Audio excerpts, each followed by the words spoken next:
Assalamualaikum warahmatullahi wabarakatuh. Halo teman-teman semua, di pembahasan kali ini kita akan membahas suatu metode yang dapat digunakan untuk menentukan nilai ekstrim fungsi dengan kendala tertentu. Pada subbab sebelumnya, kita sudah membahas tentang materi yang dapat digunakan untuk menentukan harga ekstrim fungsi dua variabel tanpa persyaratan ya. Nah, untuk kali ini kita akan membahas bagaimana cara menentukan harga ekstrim fungsi fx, y dengan syaratnya adalah gx, y-nya sama dengan 0. Jadi di sini kita dapat menentukan suatu fungsi objektif fx, y itu dengan kendalanya adalah gx, y sama dengan 0 itu dengan cara menentukan fungsi persamaan baru yaitu fungsi Lagrange-nya. Jadi di sini kita membuat suatu persamaan baru yaitu fx, y, lambda itu adalah gabungan dari fungsi objektifnya fx, y ditambahkan dengan pengali Lagrange-nya adalah lambda di sini dikalikan dengan fungsi kendalanya yaitu gx, y. Nah, untuk menyelesaikan fungsi ini, cara menyelesaikannya, jadi di sini tadi langkah pertamanya tentu dibentuk fungsi baru yang merupakan gabungan dari fungsi objektif dan fungsi kendalanya ditambah dengan pengali Lagrange. Kemudian menentukan turunan parsial dari masing-masing variabelnya. Jadi di situ tadi terbentuk suatu fungsi baru dengan 3 variabel yaitu x, y, dan lambda. Kemudian kita tentukan turunan parsial dari masing-masing variabelnya. Setelah itu, kita penuhi syarat ekstrimumnya. Ingat ya, syarat ekstrimum itu adalah setiap turunan parsialnya sama dengan kan 0. Jadi di sini nanti kita akan memperoleh 3 persamaan. Nah, dari 3 persamaan itu, kita dapat menentukan nilai x, y, dan lambdanya dengan menggunakan eliminasi, substitusi, maupun gabungan dari keduanya. Kemudian, dari titik yang diperoleh, kita bisa menentukan nilai maksimum atau nilai minimum dengan mensubstitusikan titik yang diperoleh ke dalam fungsi yang ditanyakan, fungsi objektifnya. Oke, untuk lebih jelasnya, kita akan masuk ke contoh soalnya. Di sini ditentukan nilai maksimum fungsi fx, y yaitu x kali y dengan syarat adalah x plus y min 16 sama dengan 0. Jadi di sini kita akan menyelesaikannya.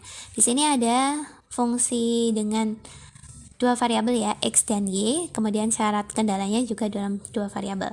Oke, kita akan menggabungkan. Langkah pertamanya kita bentuk dulu fungsi Lagrange-nya, yaitu adalah gabungan dari fungsi kendala dan fungsi objektifnya. Oke, di sini kita akan mempunyai fungsi fy dan fy lambda. Itu adalah fxy ditambahkan dengan lambda dikalikan gxy. Nah, di sini kita tinggal mensubstitusikan fungsinya. Fungsi fx-nya adalah x kali y.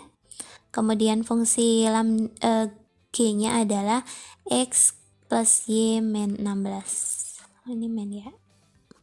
Min 16. Nah, di sini kita dapat menentukan kita bisa menentukan turunan parsial dari masing-masing variabelnya. Yang pertama kita tentukan turunan parsial terhadap x. Turunan parsial terhadap x berarti yang mengandung variabel x di sini ada x kali y. X kali y berarti di situ nanti adalah turunannya terhadap x adalah y, berarti ditambahkan dengan di sini ada lambda dikalikan x, berarti hasilnya lambda ya teman-teman. Kemudian kita tentukan turunan parsial terhadap y. Turunan parsial terhadap y berarti x kali y, berarti hasilnya adalah x ya, berarti y-nya hilang. Kemudian lambda dikali y berarti tinggal lambda. Yang selanjutnya adalah turunan parsial terhadap lambda. F lambda itu adalah semua yang dikalikan dengan lambda. Berarti di sini tidak lain adalah fungsi kendalanya. Fungsi kendalanya adalah x plus y min 16. Berarti dituliskan saja x plus y min 16. Tadi setelah kita menentukan turunan parsialnya, selanjutnya kita memenuhi syarat ekstrimumnya. Memenuhi syarat ekstrimum berarti setiap persamaannya, turunan parsialnya disama dengan kan 0. Jadi dari sini kita memperoleh persamaan 1. Ini turunan parsial terhadap y juga disama dengan kan 0, ketemu persamaan 2, dan turunan parsial terhadap lambda disama dengan kan 0, ketemu persamaan 3. Nah, dari ketiga persamaan ini, kemudian kita menentukan nilai x, y, dan lambdanya. kita dapat melakukan eliminasi, substitusi maupun gabungan dari keduanya. Kita perhatikan dari persamaan 1 dan 2. Di persamaan 1 dan persamaan 2 di sini sama-sama mengandung lambda ya teman-teman. Jadi di sini kita bisa mengeliminasi lambdanya. Kita bisa mengeliminasi lambdanya berarti dari persamaan 1 dan persamaan 2. Berarti kita peroleh Y plus lambda sama dengan 0 di persamaan 1, dan di persamaan 2 ada X plus lambda sama dengan 0. Kita eliminasi lambdanya berarti dikurangkan, berarti Y dikurangkan X sama dengan, ini habis ya lambdanya, sama dengan 0. Ini persamaan ketiga. Keempat berarti, persamaan keempat. Nah, dari persamaan keempat, tadi kita masih punya persamaan 3 ini ya. Nah, di persamaan 3 dan persamaan 4 itu sama-sama mengandung variabel X dan Y. Berarti kita dapat mengeliminasi persamaan 3 dan persamaan 4. Di persamaan 3 kita punya X plus Y, negatif 16 pindah ruas jadi 16 ya. Kemudian di persamaan 4 itu negatif X nya pindah ke depan, berarti negatif X ditambah Y sama dengan 0. Jadi di sini kita dapat mengurangi ini, dikurangi atau ditambahkan, yang penting nanti diperoleh satu variabel, dikurangin aja ya. Kalau dikurangi berarti y-nya habis. Kemudian di sini X min X berarti 2X. 2X nya adalah 16, berarti diperoleh nilai X-nya adalah 8. Oke, kita sudah memperoleh nilai X ya teman-teman, berarti dituliskan aja di sini nilai X-nya 8. Kemudian dari nilai X sama dengan 8 ini, kita bisa mensubstitusikannya ke persamaan yang tadi, persamaan 4 ke sini kan. Berarti di sini Y dikurangi 8, berarti sama dengan 0, berarti ketemu Y-nya adalah 8 juga. Selanjutnya kita menentukan nilai lambdanya yang belum dicari. Nah, kita bisa mensubstitusikannya ke persamaan 1 atau persamaan 2. Ke persamaan 1 ya, Y-nya 8, 8 ditambah lambda sama dengan 0, berarti lambdanya ketemu negatif 8. Oke, dari sini kita sudah memperoleh X, Y, dan lambda ya, berarti kita ke langkah selanjutnya. Jadi di sini kita sudah memperoleh titik 8,8. Nah, di sini ketemu titik kritisnya hanya 1, berarti ini adalah titik ekstrem yang ditanyakan ya. Karena di sini yang ditanya adalah nilai maksimum, berarti ini adalah titik ekstrem maksimumnya.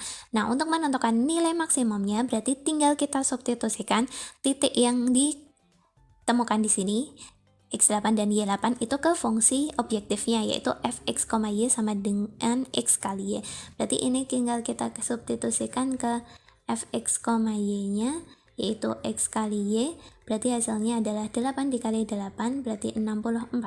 Jadi di sini kita bisa memperoleh nilai maksimumnya dari fungsi ini fx, y sama dengan xy itu adalah 64.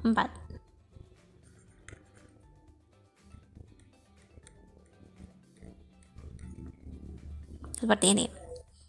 Bisa dipahami ya teman-teman? Oke, kita lanjutkan. Soal yang kedua, sebuah perusahaan memproduksi dua macam barang yaitu X dan Y dengan biaya yang dirumuskan adalah CX, Y adalah X kuadrat ditambah 3XY min 6Y. Untuk meminimumkan biaya berapa banyak tiap macam barang yang diproduksi agar jumlahnya tetap 42. Oke, jadi di sini diketahui ada barang X dan Y, kemudian biayanya adalah CXY itu. Nah, di sini kita punya fungsi kendalanya berarti ini kan, berapa barang yang diproduksi agar jumlahnya tetap 42. Jadi di sini ada kata-kata ini, jumlahnya. Jumlahnya di sini berarti jumlah dari barang yang ditanyakan kan. Berarti di sini adalah X plus Y-nya sama dengan 42, seperti itu.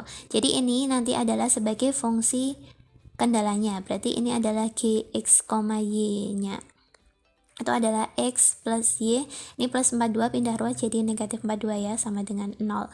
Oke, berarti di sini langkah pertamanya sama seperti tadi, kita buat fungsi baru yang gabungan dari kedua fungsi yaitu fx, y, dan lambda. Berarti gabungan dari C dan G di sini. Berarti di sini kita punya C-nya adalah X kuadrat ditambah 3XY min 6Y. Ini ya, ini adalah fungsi yang ditanyakan. Kemudian ditambahkan dengan pengali Lagrange-nya lambda dikalikan dengan fungsi kendalanya yaitu X plus Y negatif 42.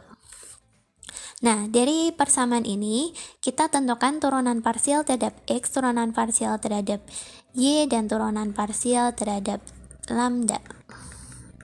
Turunan parsial terhadap X, berarti di sini nanti X kuadrat diturunkan adalah 2X ya teman-teman. Kemudian 3X kali Y, berarti diturunkan adalah 3Y. Kemudian di sini ada lambda dikalikan X, berarti diturunkan adalah lambda. Kemudian turunan parsial terhadap Y diturunkan terhadap Y, berarti ini ada 3XY diturunkan terhadap Y, berarti tersisanya 3X. Kemudian lambda dikalikan Y, ini ada negatif 6 dulu, negatif 6 Y, jadinya diturunkan negatif 6. Kemudian lambda dikalikan Y, berarti hasilnya adalah lambda.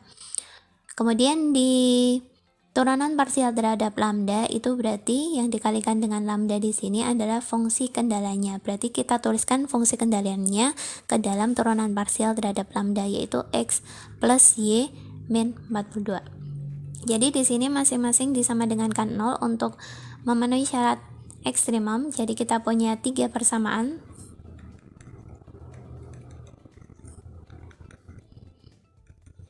Nah, dari ketiga persamaan ini, nanti kita bisa menentukan nilai X, Y, dan lambdanya seperti tadi. Oke, di sini dari persamaan 1 dan 2 sama-sama punya lambda ya, berarti kita bisa mengeliminasi persamaan 1 dan persamaan 2 lagi. Dari persamaan 1 ada 2X plus 3Y plus lambda sama dengan 0. Di persamaan 2 ada 3X min 6 plus lambda sama dengan 0. Kita bisa mengeliminasi lambdanya, berarti dikurangkan. Di sini 2X dikurangi 3X adalah negatif X. Kemudian ada plus 3Y. Negatif 6 berarti ketemunya plus 6 ya teman-teman, sama dengan 0. Jadi ini persamaan ke-4. Nah, kita bisa mengeliminasi persamaan ketiga dan keempat ya. Persamaan ketiga dan persamaan keempat kita eliminasi. Persamaan ketiganya kita punya X plus Y sama dengan negatif 42 pindah ruas 42. Kemudian di persamaan 4 ada negatif X plus 3Y sama dengan ini plus 6 pindah ruas negatif 6. Kita eliminasi X-nya, berarti dijumlahkan, berarti X plus 3Y adalah 4Y, kemudian di sini 42 negatif 6, berarti hasilnya adalah 36. Jadi kita peroleh nilai Y-nya adalah 9. Nah, dari nilai Y sama dengan 9, kita bisa mensubstitusikannya ke persamaan berapa? 4 sini ya, untuk memperoleh nilai Y-nya. Nilai X-nya berarti negatif X ditambah 3 kali 9 27 ditambah 6 berarti 33. Berarti negatif X plus 33 sama dengan 0, berarti X-nya adalah 33. Kemudian kita bisa menentukan nilai lambdanya. Nilai lambda bisa dicari dengan mensubstitusikan ke persamaan 1 maupun persamaan 2. Kita substitusikan ke persamaan 2, berarti 3 kali X, X-nya adalah 33, berarti 99 min 6, berarti 93, plus lambda sama dengan 0, berarti diperoleh lambdanya adalah negatif 93. Oke, dari sini kita peroleh ya teman-teman bahwa barang X itu yang diproduksi jumlahnya harus 33 agar minimum, dan jumlahnya Y adalah 9. Dan biaya produksinya dapat kita cari dengan mensubstitusikan ke persamaan CXY. CX, Y-nya. Berarti tinggal kita substitusikan ke sini ya. Berarti di situ nanti tinggal diganti aja X kuadrat, berarti 33 kuadrat ditambah 3 kali X-nya adalah 33 dikalikan Y-nya adalah 9 dikurangi 6 kali Y-nya 9. Nah, ini nanti dihitung, hasil akhirnya adalah 1926. Jadi di sini biaya produksi minimum apabila jumlah produksi X-nya itu sebanyak 33 barang, kemudian produksi Y-nya sebanyak 9 barang, dan biaya minimumnya adalah ini, 1926. Seperti itu, semoga bisa dipahami. Wassalamualaikum warahmatullahi wabarakatuh.